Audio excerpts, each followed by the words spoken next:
Sesi kali ini kita akan membahas tentang integral.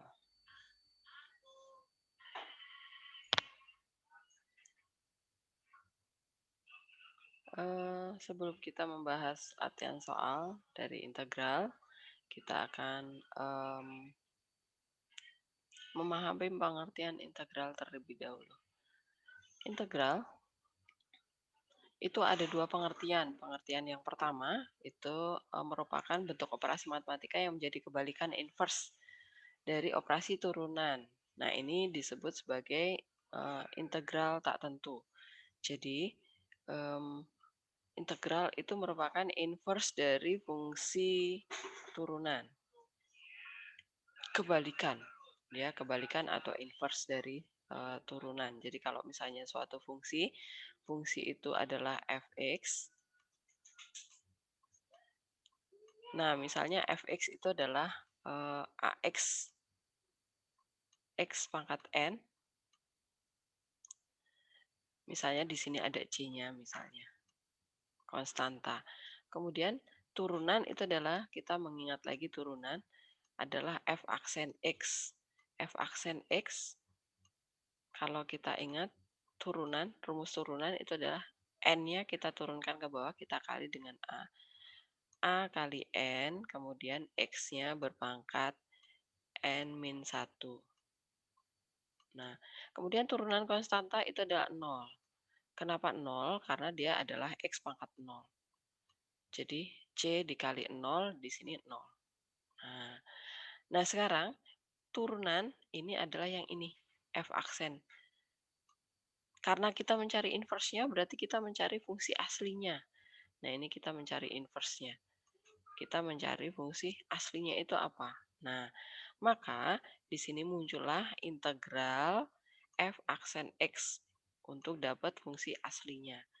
Jadi nanti di integral itu fungsi yang akan kita integralkan itu adalah merupakan suatu fungsi turunan dari suatu fungsi tertentu. Itu. Nah, ini kebalikannya. Berarti gimana caranya supaya kita mengintegralkan an x pangkat n-1, kita mengembalikan dia supaya kembali lagi menjadi fungsi aslinya. Gitu. Nah, ini berarti rumus integral itu nanti adalah supaya an berubah menjadi a saja, berarti dia an harus dibagi dengan n juga. Nah, n itu dari mana? Dari n-1 ditambah 1. Jadi kalau turunan itu kita kurangi 1, pangkatnya, derajatnya. Kalau integral berarti kita balikan lagi, kita tambah 1. Nah, kemudian x-nya berarti di sini juga bertambah 1. n-1 tadi dari turunan, kemudian kita kembalikan lagi ke fungsi aslinya. Nah, kemudian di sini integral dari 0 pasti dia ada suatu konstanta tertentu, di sini c. Nah, seperti ini nanti prosesnya. Ini pengertian integral yang pertama. Jadi integral itu merupakan kebalikan dari operasi turunan. Nah, kemudian pengertian yang kedua, integral itu merupakan, ini saya bersihkan dulu. Integral itu adalah limit dari jumlah atau suatu luasan daerah tertentu. Luas daerah tertentu. Nah, ini disebut sebagai integral tentu. Nah, ini akan kita bahas di sesi berikutnya lagi. Sekarang kita akan konsentrasi ke integral tak tentu dulu, terlebih dahulu yang masih ada C-nya, masih belum tertentu. Oke, kita lihat rumusnya tadi, integral tak tentu.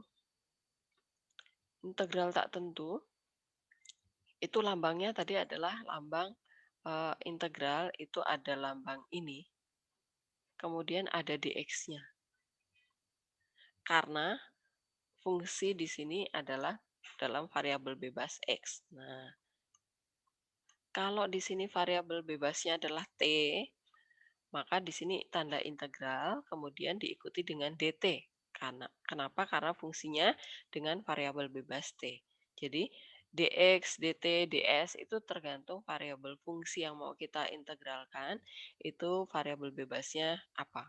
Kalau dalam X berarti dx, kalau dalam T berarti dt, dan seterusnya.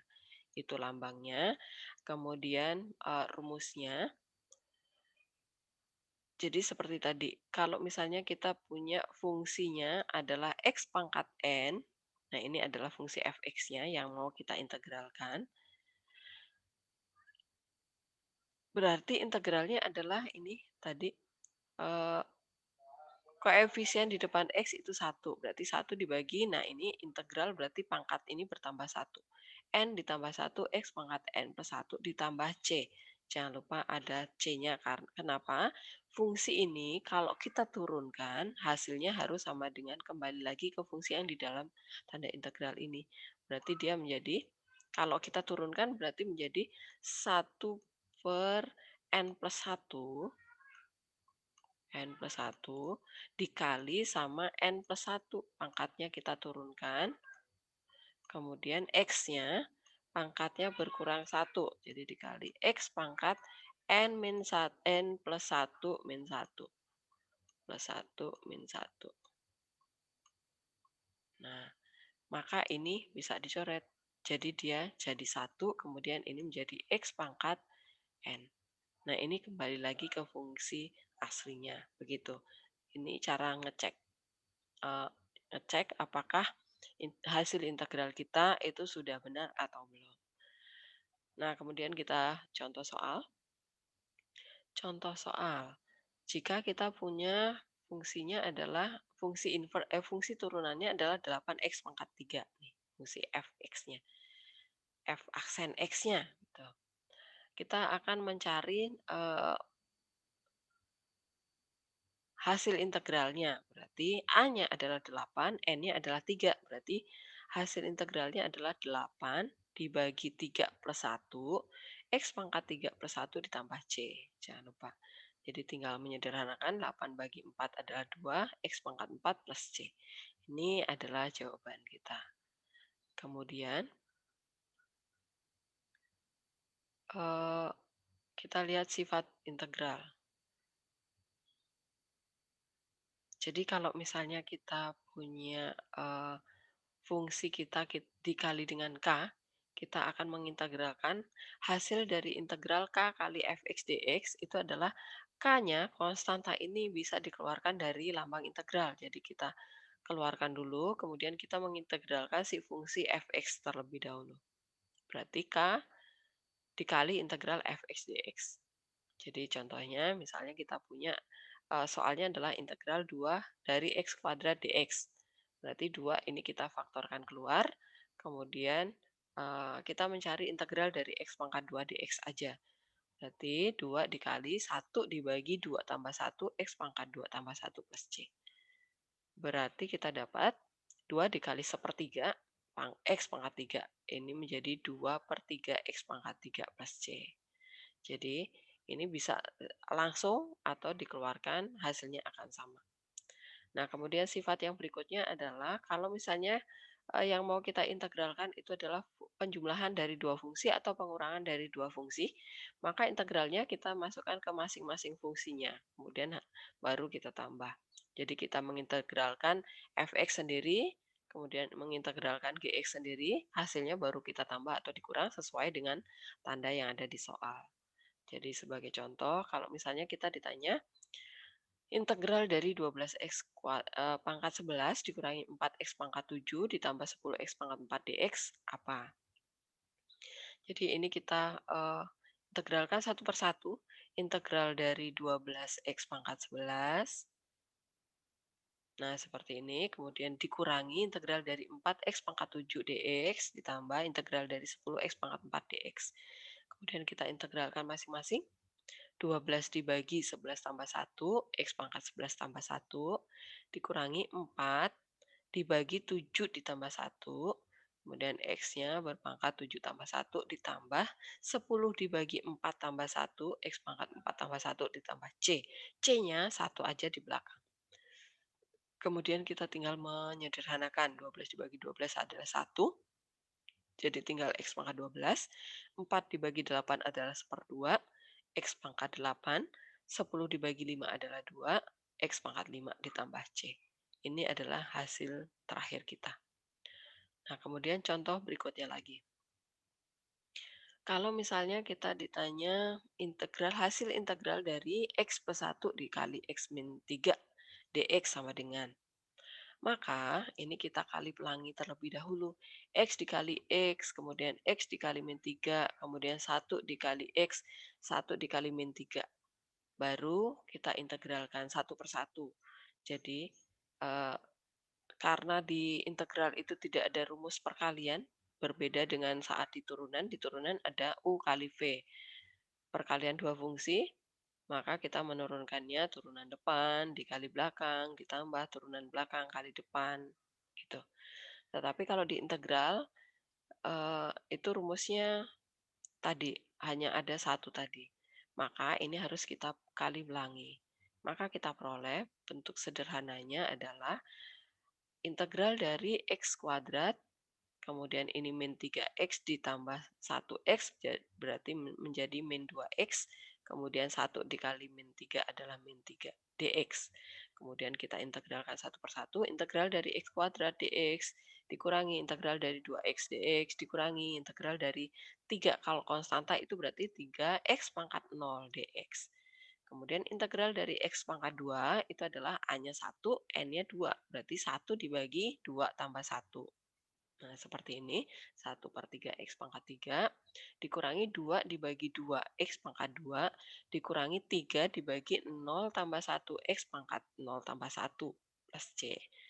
Berarti hasil jawaban kita adalah 1/3 X pangkat 3 min X kuadrat min 3X plus C. Gitu. Kemudian contoh berikutnya lagi adalah, ini saya bersihkan dulu. Kalau misalnya kita ditanya nilai dari integral X pangkat 5 min 1 dibagi X kuadrat dx adalah, nah ini kita naikkan ke atas, dia menjadi X pangkat min 2. Maka kita ubah dulu fungsinya menjadi seperti ini. X pangkat min 2 kita naikkan dulu ke atas. Karena dia dari per, maka dia naik ke atas menjadi pangkat min 2. Kemudian ini kita kali dulu ke dalam, setelah itu baru kita integralkan. Berarti kita peroleh bentuk sederhananya adalah X pangkat 3. Kenapa X pangkat 3? Karena X pangkat 2 dikali X pangkat 5 adalah 5 dikurangi min 2. Dikurangi 2, jadinya 3. Kemudian ini dikali berarti X min X pangkat min 2 dx. Baru kita integralkan satu per satu. Integral dari X pangkat 3 adalah 1 per 4 X pangkat 4. Nah ini. Kemudian integral dari X pangkat min 2 dx adalah min 1 per min 2 plus 1. Jadi min 1 X pangkat min 2 plus 1. Maka kita dapat bentuk sederhananya adalah 1/4 X pangkat 4 min dikali min jadi plus. Karena ini pangkatnya min 1, maka dia menjadi 1/4 X ditambah C. Tuh. Contoh berikutnya lagi. Kalau misalnya kita mempunyai soal seperti ini. Hitunglah nilai integral dari akar X min 1 per X berpangkat 2 dx. Maka ini kita kali pelangi dulu. Atau kita kuadratkan dulu. Jadi ini kita jabarkan. Dia menjadi akar X min 1/per X dikali akar X. Nah, kita kuadratnya ini kita buka. Akar X min 1 per X. Kemudian kita kali dulu. Akar X dikali akar X. Kemudian akar X dikali min 1/per X. Min 1/per X dikali akar X. Min 1/per X dikali min 1/per X. Maka kita peroleh hasilnya adalah, nah seperti ini. Akar X dikali akar X adalah X pangkat 1. Kenapa? Karena akar X itu adalah X pangkat setengah. X pangkat setengah dikali X pangkat setengah berarti pangkatnya ditambah, setengah tambah setengah adalah 1. Kemudian akar X dikali min akar X adalah min akar X per X. Karena di sini juga ada min akar X per X, berarti ada 2 akar X per X. Kemudian min seper X dikali min seper X jadinya plus 1 per X kuadrat. Nah, ini kemudian kita gabung dulu pangkatnya. X sama X ini harus kita gabung dulu. Akar X itu pangkat setengah, kemudian X di bawah itu pangkat 1, naik ke atas menjadi min 1. Maka kita sederhanakan dulu fungsinya menjadi seperti ini. Ini X pangkat 1 tetap. Ini min 2, kemudian ini setengah dikurangi 1, jadi min setengah. Kemudian plus yang ini 1 per X pangkat 2 ini naik ke atas jadi X pangkat min 2. Baru kita integralkan satu per satu, kita peroleh hasilnya adalah yang ini adalah A-nya 1, N-nya 1. Berarti 1 dibagi 1 tambah 1, X pangkat 1 tambah 1. Kemudian ini min 2 dibagi min setengah ditambah 1, jadinya setengah. X pangkat setengah ditambah 1 dibagi 2. Min 2 tambah 1 adalah min 1, X pangkat min 1. Kemudian kita sederhanakan, ini tetap setengah X kuadrat, kemudian 2 dibagi setengah. Jangan lupa kalau kalian ketemu bentuk pecahan, 2 dibagi 1/2, maka ubah dulu pecahan ini menjadi perkalian, maka dia menjadi 2 dikali pecahan yang bawah dibalik. Nah, berarti ini 2 ini adalah 2/1. Kemudian pembilang kali pembilang, penyebut kali penyebut. Berarti jadilah min 4. Kemudian pangkat setengah kembalikan lagi menjadi akar. Kemudian ini 1 dibagi min 1 adalah min. Karena di sini plus jadi dia min. X pangkat min 1 adalah seper X plus C. Itu. Sekian sesi kali ini, semoga bermanfaat.